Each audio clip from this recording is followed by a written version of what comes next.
समुद्रा ने इस मर्तबा कोई बात नहीं की। सामने एक बड़ी सड़क थी। क्रॉस करती हुई ज़ेली सड़कों से वहाँ एक छोटा सा चौराहा बन गया था, मगर वहाँ कोई ट्रैफिक सिग्नल नहीं था।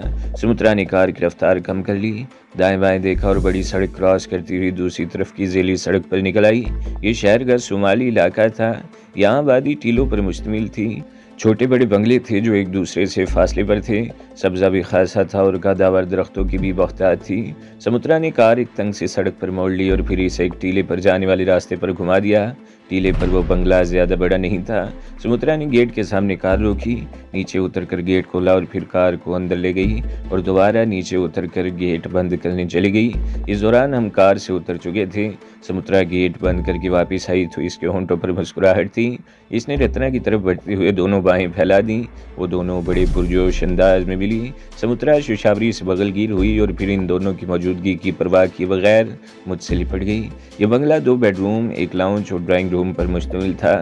तमाम कमरे आरास्ता थे और ज़रूरत का हर सामान मौजूद था। हम लाउंज में आकर बैठ गए।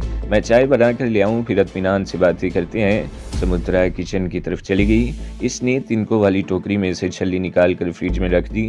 तकरीबन 15 मिनट बाद वो चाय बना कर ले आई और फिर बातों का सिलसिला शुरू हो गया।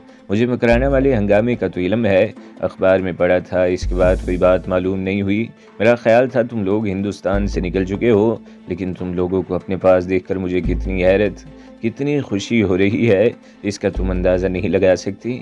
सबसे ज़्यादा खुशी इस बात की है कि बेला को तुम लोगों ने तंगी का नाश नचा दिया है। बहरहाल मैं मकराना के बाद के हालात सुनना चाहती हूँ। इसके बाद तुम लोग कहाँ गायब हो गए थे? हम किसी न किसी तरह जयपुर पहुंचने में कामयाब हो गए थे, जहां शुशावरी से हमारी मुलाकात हो गई। मैंने शुशावरी की तरफ इशारा किया और फिर इसे अब तक के वाक़यात बताने लगा। आखिर में कह रहा था, तुम जानती हो रत्ना ने मेरा किस तरह साथ दिया था।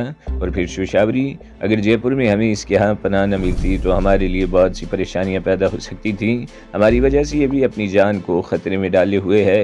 बहरहाल हमें तुम्हारी याद भी आती रही। मैं और रत्ना अक्सर तुम्हारा जिक्र करते रहते थे। मुझे ये भी अंदेशा रहा कि तुम कहीं बेला के हत्थे न चढ़ गई हो। एक मर्तबा ऐसा हुआ था, समुद्रा ने मुस्कुराते हुए कहा, कि तुम लोगों के माउंट आबू से फरार के तकरीबन 2 हफ्ते की बात है। बेला मेरे घर, मेरा मतलब है इस बंगले में पहुंच गई थी जहां तुम लोग मुझे छोड़ कर आए थे। वो मेरे मुंह से बेख्तियार निकला, फिर क्या हुआ? वो 2 घंटों तक मुझसे सवाल जवाब करती रही। मैं कौन हूँ, क्या करती हूँ, मेरे साथ और कौन है, मेरे अखराजात कहाँ से पूरे होते हैं। मैंने साफ साफ कह दिया कि बेवा हूँ, तवाइफ हूँ, मगर बाज़ार में नहीं बैठती। मैं ग्राहकों को इस बंगले में ले आती हूँ, वही ग्राहक मेरा खर्च पूरा करते हैं। वो इस बंगले के बारे में भी पूछती रही। मैंने कह दिया कि मुझसे पहले यहाँ एक और बेवा रहती थी जो 2 हफ्ते पहले जोधपुर चली गई। बंगले के मालिक से अभी मेरा आमना सामना नहीं हुआ। पहली तारीखों पर किराया लेने आएगा तो मुझे भी पता चल जाएगा कि मालिक कौन है। वो चंद लम्हों को खामोश हुई, फिर बात जारी रखते हुए कहने लगी, इसने घूम फिर कर बंगले का मुआयना किया, दीवारों और फर्श को ठोंक बजा कर भी देखा। इसे शायद शुबा था कि इस बंगले का पंडित भैरू वाले बंगले से ज़ेरे ज़मीन कोई ताना बाना है। इसने भैरू वाले बंगले के बारे में भी बहुत से सवाल किए, लेकिन मैं इनकार करती रही। मुझे नहीं पता कि वहाँ कौन लोग रहते हैं। समुद्रा एक बार फिर खामोश हो गई और फिर कहने लगी, मुझे शुबा था कि इसको मुझ पर शक हो गया है। मैंने भैरू के बंगले से निकाली जाने वाली रकम और जेवरात तहखाने में छुपा रखे थे। मुझे शुबा था कि वैला ने मेरे बंगले की निगरानी भी शुरू करा दी है। चुनाचा मैंने ऐसी हरकतें शुरू कर दी जो मुझे नहीं करनी चाहिए। मैं रोज़ाना शाम को बंद सवर के शहर के बानोनक और महंगे इलाकों में निकल जाती। बड़े होटलों और क्लबों में ऐसे लोगों की कमी नहीं जिनकी मुझे तलाश रहती। दौलतमंद बूढ़े जो अंदर से बिल्कुल खोखले हो चुके थे, मैं इन्हें फांस कर बंगले पर ले आती। वो शर्मिंदा शर्मिंदा होकर रात गुजारते और सुबह सर झुकाकर चले जाते। मैं इनकी जेबों से कुछ न कुछ रकम निकलवा लेती, हालांकि मुझे रकम की ज़रूरत नहीं थी। बेला ने ऐसे 2-3 आदमियों को पकड़कर पूछगछ भी की। वो इसके अलावा कुछ नहीं बता सकते थे कि अपनी रकम गवा कर आ जाते हैं। इस दौरान मेरी मुलाकात रूप स्याह नामी एक शख्स से हुई। 60 से ऊपर और बहुत दौलतमंद आदमी है। जयपुर में बड़ी लंबी चौड़ी प्रॉपर्टी है। यहाँ कोटपुतली के नवाब में इसकी ज़मीनें हैं, जहाँ मिर्चें काश्त करता है। देखने में इसकी सेहत अगर से काबिल रश्क है, मगर अंदर से बिल्कुल खोखला हो चुका है। इसे पहली मरतबा मैंने 2 साल पहले पंडित भैरू के मंदिर में देखा था। पंडित भैरू इसे औरतें सप्लाई करता था। इस रोज़ मैंने इसे एक बड़े होटल में देखा। वो हस्बे मामूल सैर व तफरीह के लिए माउंट आबू आया हुआ था। इस वक्त इसके साथ एक अधेड़ उम्र औरत भी बैठी हुई थी। मैं भी बेतकल्फ़ी से इस मेज़ पर बैठ गई। रूप स्याही ने मुझे देखकर इस औरत को भगा दिया और फिर मैं इसे बंगले पर ले आई। इसने रात मेरे पास गुजारी मगर मैंने इसे कोई ताना नहीं दिया और फिर वो रोज़ाना मेरे पास आने लगा। इसने मुझे पेशकश की कि अगर मैं इसके रखेल बनना कबूल कर लूँ तो वह हर महीने मुझे एक माकूल रकम दिया करेगा। मैं माउंट आबू से निकलना चाहती थी। मैंने फ़ौरन हामी भर ली। इसकी वजह यह भी थी कि बेला ने पंडित भैरू वाले बंगले में खुदाई शुरू करवा दी थी। इसे अगरचे पंडित भैरू के ख़जाने की तलाश थी, लेकिन मुझे अंदेशा था कि अगर खुदाई के दौरान वो सुरंग दरियाफ्त हो गई तो मेरी भी खैर नहीं है। रूप स्याही की वजह से मुझे वहाँ से निकलने का मौका मिल रहा था और मैंने इससे पूरा फ़ायदा उठा लिया। मैंने नकदी और ज़ेवरात एक सूटकेस में पैक करके इन पर अपने चंद जोड़े कपड़ों के डाल दिए और रूप स्याही ही की गाड़ी में वहाँ से निकल आई। मैं अकेली होती तो शायद कुछ दुश्वारी पेश आती, मगर रूप स्याही के साथ ने सारी मुश्किलात हल कर दी। रूप स्याही ने मुझे 2 दिन जयपुर के एक होटल में रखा। जयपुर का वो 4 स्टार होटल भी इसी की मलकियत है। 2 दिन बाद वो मुझे कोटपुतली ले आया। मैं चंद रोज़ यहाँ से 15 मील दूर इसके फार्म हाउस में रही, लेकिन वो जगह मुझे पसंद नहीं आई। तब रूप स्याही ने मुझे ये मकान ले दिया। इत्तफाक से इस मकान में एक तहखाना भी है। मैंने अपना सूटकेस इस तहखाने में छुपा रखा है। ये कार भी मुझे रूप स्याही ने ही लेकर दी है। मुझे यहाँ आए हुए तकरीबन 1 महीना हो चुका है। मेरी देखभाल के लिए मुलाजमा भी थी, जिसे 2 दिन पहले मैंने निकाल दिया। मैं यहाँ से जाना चाहती हूँ, लेकिन अभी तक ये तय नहीं कर पाई कि कहाँ जाऊँ और क्या करूँगी। मेरे पास अगरचे दौलत की कमी नहीं है, मैं सारी ज़िंदगी आराम से गुजार सकती हूँ, लेकिन मैं दुनिया को बहुत अच्छी तरह देख चुकी हूँ। अकेली जहाँ भी जाऊँगी मुश्किलात से 2 चार रहूँगी। अब मेरी खुशकिस्मती है कि तुम लोग आ गए हो सकता है तुम लोगों के साथ ही किसी तरफ निकल जाऊँ। हम कोई प्रोग्राम बनाएंगे मगर इत्मीनान से। मैंने इसके खामोश होने पर कहा, फ़िलहाल तो भूख से जान निकली जा रही है और तुम जानती हो कि पेट खाली हो तो ढंग की कोई बात दिमाग में नहीं आती। और वो मुस्कुराते हुए बोली, मैं बातों में भूल ही गई थी कि खाना भी खाना है, चंद मिनट लगेंगे। वो उठ गई। कल रात मैंने पनीर और पालक के कोफ्ते बनाए थे, इस वक्त वही निकाल लेती हूँ, रात को मछली बनाएंगे। वो किचन में गई तो रत्ना भी इसके पीछे चली गई। शोशावरी अपनी जगह से उठकर मेरे करीब आ गई। औरतों के मामले में बड़ी लकी हो। वो मेरी तरफ देखकर मुस्कुराई। हाँ, मैं वाकई लकी हूँ कि तुम जैसी अप्सराएं मेरे हिस्से में आ रही हैं, और बाज़ औक़ात मैं वाकई अपने आप को राजा इंदर समझने लगता हूँ, जिसने दुनिया की हसीन तरीन लड़कियाँ अपने गिर्द जमा कर रखी थी। मैंने जवाब दिया। शोशावरी मुस्कुरा कर रह गई। खाना आधे घंटे बाद ही तैयार हो सका था। खाने के दौरान भी हम पुरानी बातें करते रहे। समुद्रा ने बड़ी बेबाकी से सबके सामने एतराफ़ किया था कि वो अपने आप को बेला से बचाने के लिए गैर मर्दों को घर लाती रही थी, और इसने बड़ी बेबाकी से ये एतराफ़ भी कर लिया था वो यहाँ रूप स्याही की दाश्ता की हैसियत से रह रही है। मेरे लिए कोई नई बात नहीं थी। औरत ख़्वाह दुनिया के किसी भी खित्ते या कौम व मज़हब से ताल्लुक़ रखती हो, इसे अपनी इज़्ज़त सबसे ज़्यादा अजीज़ होती है। अगर इसके साथ कभी इस किस्म की ज़्यादती भी हो तो वो बात को छुपाने की कोशिश करती है ताकि दूसरों के सामने इसकी सुबकी और बेइज्जती ना हो। लेकिन यह अनोखी बात मुझे इन हिंदू औरतों ही में नज़र आई थी जिनके नज़दीक इज़्ज़त की कोई अहमियत नहीं थी। सबसे पहले बेला से मेरा वास्ता पड़ा था, जिसने अपने आप को मेरे सामने ढेर कर दिया था। फिर अलका अग्निहोत्री थी, जिसने साफ कह दिया था कि देश की भलाई के लिए इसकी इज़्ज़त कोई मायने नहीं रखती। अलका अग्निहोत्री के बाद कई औरतों से मेरा वास्ता पड़ा था और हर एक ने बड़ी बेबाकी से अपनी बेहयाई का इतराफ़ किया था। इस वक्त 3 औरतें मेरे साथ थीं, समुद्रा, रत्ना कुमारी और शोशावरी। अगर वो चाहती तो अपना माजी मुझसे छुपा सकती थी, लेकिन इन तीनों ने बड़ी बेबाकी से माजी में अपनी बेहयाई का इतराफ़ किया था। खाने के दौरान ही एक बार फिर रूप स्याही का जिक्र आया। ऐसी सूरत में जबकि रूप स्याही भी यहाँ आता रहता है, हमारा यहाँ रहना ख़तरनाक नहीं होगा? मैंने समुद्रा की तरफ देखते हुए कहा। अब तक वो सिर्फ 1 मरतबा यहाँ आया है, समुद्रा ने जवाब दिया। आजकल वो जयपुर में है, अगले हफ्ते वो यहाँ आएगा। आने से पहले मुझे टेलीफोन पर इतला देगा और मेरा ख्याल है कि इसके आने से पहले कोई बंदोबस्त कर लूँगी। मसलन कैसा बंदोबस्त? मैंने सवालिया निगाहों से इसकी तरफ देखा। हमारी पड़ोस वाला बंगला खाली है, इस पर बराए फ़रोख्त की तख्ती लगी हुई है, समुद्रा ने जवाब दिया। जिस प्रॉपर्टी एजेंट से हमने ये बंगला ख़रीदा था वो बंगला भी इसकी तहवील में है, और इत्तफाक से इसकी एक चाबी भी मेरे पास मौजूद है। तुम्हारे पास? मेरे लहजे में हैरत थी। हाँ, समुद्रा मुस्कुराई। एजेंट ने पहले हमें वही बंगला दिखाया था, लेकिन मुझे पसंद नहीं आया। बाद में ये बंगला आ गया जो रूप स्याही ने ख़रीद लिया। रूप स्याही के जाने के बाद वो एजेंट बाज़ कामों के सिलसिले में कई बार यहाँ आ चुका है। 2-3 मरतबा मुख्तलिफ पार्टियों को वो बंगला दिखाने के लिए आया तो यहाँ के चक्कर भी लगाता गया। आखिरी मरतबा वो इस बंगले की चाबियों का गुच्छा यहाँ भूल गया, जिसे मैंने गैर इरादी तौर पर छुपा दिया। इसके पास इन चाबियों की डुप्लीकेट मौजूद है, इसलिए इसे कोई परेशानी नहीं हुई। चाबियों का वो गुमशुदा गुच्छा मेरे पास है। इस तरह किसी हंगामी सूरत हाल में वो बंगला हमारे काम आ सकता है। आओ मैं तुम्हें वो बंगला दिखाती हूँ। हम उठकर बाहर आ गए। समुद्रा वाले बंगले का कंपाउंड खासा वसी और अरीज था। नारियल के कई दरख्त थे, लॉन भी बड़ा सरसब्ज था और फूलों के पौधों की क्यारियां भी थीं। वो सामने वाला बंगला है। समुद्रा ने बरामदे में खड़े होकर बाएं तरफ इशारा किया। वो बंगला बड़ा था, इस टीले पर तकरीबन 100 गज के फासले पर था। गेट के सामने से एक तंग सी पगडंडी इस बंगले तक चली गई थी। वैसे सड़क की तरफ आमदोरफ्त के लिए इस बंगले का रास्ता अलग था। इस इलाके में बंगले एक दूसरे से काफ़ी फासले पर थे और ये बात हमारे हक में बेहतर थी। हम लोगों की नज़रों से महफूज रहेंगे। इस रात भी हम देर तक बातें करते रहे। समुद्रा यहाँ से जाना चाहती थी, वो पुरसुकून ज़िंदगी गुजारना चाहती थी, लेकिन इसे कुछ खदशात थे। मेरा एक मशवरा है, मैंने कहा, यहाँ तुम्हें कोई ख़तरा नहीं है, तुम्हें रूप स्याही की मदद भी हासिल है। मेरा तो मशवरा यही है कि तुम यहीं टिकी रहो। इसकी दाश्ता बनकर समुद्रा ने कहा, तुम इन दौलतमंद लोगों को नहीं जानते, ख़ास तौर पर रूप स्याही जैसे बूढ़ों को। आज इसके दिल पर राज कर रही हूँ, कल कोई और इसके मन को भा जाएगी और मुझे वो अपनी ज़िंदगी से निकाल देगा। और फिर वैसे भी मैं ज़िंदगी भर किसी के रखेल बनकर नहीं रहना चाहती। मैं चाहती हूँ कि मेरा अपना एक घर हो, पति हो और बच्चे हों। मैं अपना बाजी भूल जाना चाहती हूँ। वो चंद लम्हों को खामोश हुई, फिर बात जारी रखते हुए कहने लगी, माउंट आबू मेरी ज़िंदगी का स्याह तरीन बाब है। वहाँ जो कुछ भी हुआ तुम जानते हो।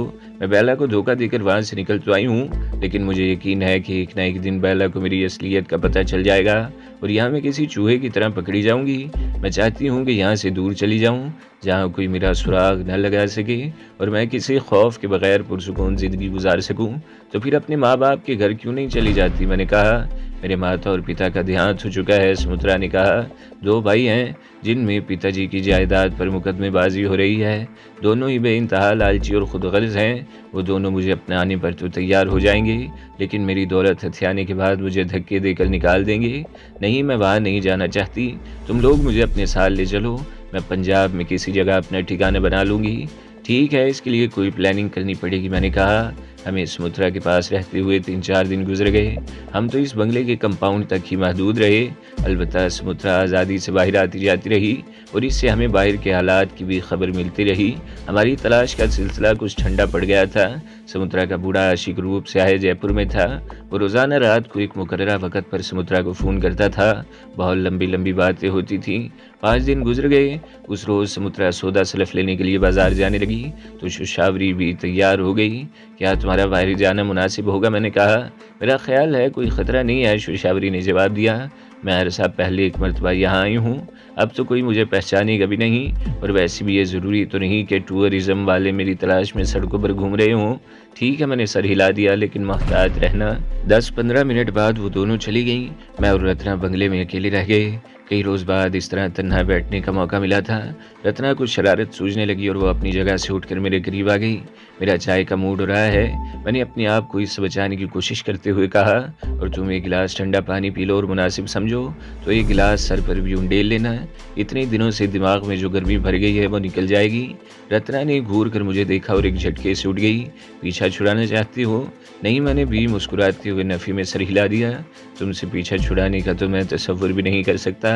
रत्ना चलने में मुझे घूरती रही, फिर किचन की तरफ चली गई। और मैंने गलत नहीं किया था। यूं तो इन हंगामों के दौरान मेरी ज़िंदगी में कई औरतें आई थीं, हर एक ने वफा निभाई थी। राधा जैसी ने जान भी दे दी थी, मगर रत्ना से मुझे कुछ ज़्यादा ही लगाव हो गया और मैं इसके बगैर अपने आप को वाकई अधूरा समझने लगा था। रत्ना चाय बनाकर ले आई और मेरे करीब बैठने के बजाय सामने वाले सोफे पर बैठ गई। इसने अपने लिए भी चाय बना ली। हम लोग यहाँ से निकल जाएं तो हमारे लिए ख़तरात कम से कम हो जाएंगे, रत्ना ने चाय की चुस्की लेते हुए कहा। समुद्रा भी यहाँ से जाना चाहती है। वो तो पंजाब में किसी जगह सेटल होने की कोशिश करेगी, लेकिन शुशावरी का क्या किया जाए? मेरा ख्याल है इसे भी समुद्रा के साथ एडजस्ट करने की कोशिश करूँगा, मैंने जवाब दिया। शुशावरी का हम पर बहुत एहसान है। इसने ना सिर्फ कदम कदम पर हमारी मदद की, बल्कि हमारे खातिर अपना सब कुछ बर्बाद भी कर दिया, अपनी ज़िंदगी दाव पर लगा दी। जाहिर है हम इसे अकेला नहीं छोड़ सकते, इसका कोई बंदोबस्त करना ही पड़ेगा। और मेरा क्या बंदोबस्त करोगे? वो मेरी तरफ देखकर मुस्कुरा दी। मेरे साथ रहते हुए तुम आधी मुसलमान तो हो चुकी हो, सरहद पार करते ही तुम्हें पूरी मुसलमान बना दूंगा, मैंने जवाब दिया। क्या वाकई? इसकी आंखें चमक उठीं और वो अपनी जगह से उठकर मेरे साथ लिपट गई। क्या वाकई तुम मुझे अपने साथ सरहद पार ले चलोगे? इरादा तो ये है, मैंने जवाब दिया। अब ये वक्त ही बताएगा कि मैं अपने इरादे में कामयाब होता हूँ या नहीं। रत्ना मेरे गले में बाहें डाले मेरे चेहरे को तकती रही। मैं बहुत खुश हूँ, इसके होंठों से सिसराती हुई आवाज़ निकली। इस वक्त मुझे अपनी खुशी पूरी कर लेने दो, इससे पहले कि मैं कुछ समझ सकता या कोई जवाब देता। इसने अपने तपते हुए होंठ मेरे होंठों पर सबत कर दिए। मेरी नीयत भी डामाडोल होने लगी, लेकिन मैंने जल्दी अपने आप को संभाल लिया और इसे अपने से अलग कर दिया। आओ बाहर बैठते हैं ताज़ा हवा में, मैं कहते हुए उठ गया। रत्ना एक बार फिर मुझे घूर कर रह गई और फिर वो भी उठकर मेरे पीछे ही आ गई। दरख्तों के नीचे 3-4 कुर्सियां पड़ी हुई थीं। मैं एक कुर्सी पर बैठ गया और रत्ना फूलों की क्यारी के पास टहलने लगी। इसने गेंदे का एक फूल तोड़ा और मेरे सामने आकर कुर्सी पर बैठ गई। मौसम बड़ा खुशगवार था, हवा चल रही थी और आसमान पर बादल छाए हुए थे। हवा की खनकी से रत्ना के दिमाग की गर्मी काफूर हो गई और संजीदगी से बातें करने लगी। शोशावरी और समुद्रा को गए तकरीबन 1.5 घंटा हो चुका था। इस वक्त 10 बजने वाले थे और मेरे ख्याल में वो 11 बजे से पहले लौटने वाली नहीं थी। मैं और रत्ना वहीं बैठे बातें करते रहे, बल्कि रत्ना तो मुस्तकबिल के मंसूबे बना रही थी। इसने गोया अपनी तय ये तय कर लिया था कि अब हमारे लिए कोई ख़तरा नहीं रहा। कोटपुतली से निकलने के बाद हम आज़ाद होंगे और पंजाब में बड़े इत्मीनान से सरहद पार करके पाकिस्तान में दाखिल हो जाएंगे। लेकिन मैं जानता था ये सब कुछ इतना आसान साबित नहीं होगा। मैंने पाकिस्तान के ख़िलाफ़ रॉ के मंसूबों को दरहम बरहम कर दिया था। इनके घर में घुसकर इन्हें नाकाबिले तलाफ़ी नुकसान पहुँचाया था। इनके 20 आदमी मेरे हाथों मौत के घाट उतर चुके थे। नागराज मास्टरमाइंड था। पाकिस्तान के ख़िलाफ़ दहशतगर्दी के सारे मंसूबों के पीछे इसका हाथ था। मैंने इसे जिस बेदर्दी से मौत के घाट उतारा था, इसे ये बुनियाद तवील अरसे तक नहीं भुला सकेंगे। सबसे बड़ी बात ये थी कि इनके बहुत से अहम राज मेरे कब्जे में आ चुके थे। पहला तखरीबकारी की सरकारी गिरोह की अहम तरीन रुकन थी। वो पे दर पे मेरे हाथों शिकस्त खा रही थी और मुझे यकीन था कि मुझे आसानी से सरहद पार करने का मौका नहीं दिया जाएगा। और रत्ना इस खुशफहमी में थी कि हम बड़े आराम और इत्मीनान से सरहद पार कर लेंगे। हम दरख्तों के नीचे बैठे यही बातें कर रहे थे कि आसमान से टप टप पानी की बूंदें बरसने लगीं। फिजा में मिट्टी की सौंधी सौंधी खुशबू फैल गई। रत्ना कुर्सी से उठकर लॉन की घास पर चली गई। मैं वहीं बैठा आसमान को तकता रहा। बादल बहुत गहरे थे और मेरा ख्याल था कि बात बूंदाबांदी तक ही महदूद नहीं रहेगी। बादलों की हैबत देखकर तेज़ और मूसलाधार बारिश के इम्कान को नज़रअंदाज नहीं किया जा सकता था। हवा में भी बतदरीज तेज़ी आती जा रही थी, जो मेरे इस ख्याल की तस्दीक कर रही थी। बूंदाबांदी तेज़ हो गई। रत्ना खुली जगह पर थी और पूरी तरह भीग रही थी। मैं दरख्तों के नीचे था, इसलिए किसी हद तक बचा हुआ था। मुझे शोशावरी और समुद्रा की भी फिक्र थी, लेकिन यह इत्मीनान भी था कि इनके पास गाड़ी मौजूद है। मैं भी यह सब कुछ सोच ही रहा था कि समुद्रा की कार ब्रेकों की तेज़ चिरचिराहट की आवाज़ के साथ गेट के सामने रुकी। रत्ना ने जल्दी से आगे बढ़कर गेट खोल दिया और गाड़ी अंदर आ गई। स्टीयरिंग के सामने बैठी हुई समुद्रा को देखकर मैं चौंके बगैर नहीं रह सका। इसके चेहरे पर हवाइयाँ सी उड़ रही थीं। इसके साथ शोशावरी को न देखकर मेरा माथा ठनका। मैं उठकर तेज़ी से इसके करीब पहुंच गया। इस दौरान रत्ना भी गेट बंद करके करीब आ गई। समुद्रा इंजन बंद करके नीचे उतर रही थी। क्या हुआ, इतनी बदआवाज़ क्यों हो? शोशावरी कहाँ है? मैंने पूछा। शोशावरी समुद्रा के होंठ कपकपाए। वो पकड़ी गई। क्या मेरे मुंह से बेख्तियार निकला? मुझे यूं लगा जैसे मेरे सर पर बम फट पड़ा हो और मैं बेहिस्सो हरकत खड़ा समुद्रा के चेहरे को तकता रहा। बारिश तेज़ हो गई थी। हम अंदर आ गए। समुद्रा के चेहरे पर जर्दी फैली हुई थी और रत्ना की हालत इससे भी बदतर थी। वो पूरी तरह भीगी हुई थी और यह शायद किसी अनजाने खौफ का असर था कि इस पर हल्की सी कपकपाहट तारी हो रही थी। वो तेज़ तेज़ कदम उठाती हुई अपनी कमरे में घुस गई और चंद मिनट बाद कपड़े बदल कर वापस आ गई। इसने सर्दी से बचने के लिए एक चादर भी ओढ़ ली थी। ये सब कुछ कैसे हुआ? तुम इस वक्त कहाँ थी? मैंने समुद्रा से पूछा और इसे हाथ से पकड़कर सोफे पर बिठा दिया। हम मुख्तलिफ बाज़ारों में शॉपिंग करती फिर रही थी, समुद्रा कह रही थी। मैं एक दुकान पर रुक गई, जबकि शोशावरी कुछ आगे निकल गई। मैंने जैसे ही इसके करीब पहुंचना चाहा, 2 आदमियों ने शोशावरी को दाएं बाएं बाहों से पकड़ लिया और इसे खींचते हुए एक तरफ ले गए। मैं रुक गई। शोशावरी ने मुझे देख लिया था, लेकिन इसने ऐसी कोई हरकत नहीं की जिससे दूसरों को शुबा होता कि मैं भी इसके साथ हूँ। वो चंद लम्हों को खामोश हुई, फिर बात जारी रखते हुए कहने लगी, इन दोनों आदमियों का ताल्लुक पुलिस से था। वो शोशावरी को कुछ दूर ले जाकर रुक गए। एक आदमी ने बड़ी बेदर्दी से इसकी तलाशी लेकर इसके लिबास से रिवॉल्वर बरामद कर लिया। कुछ और लोग भी जमा हो गए थे।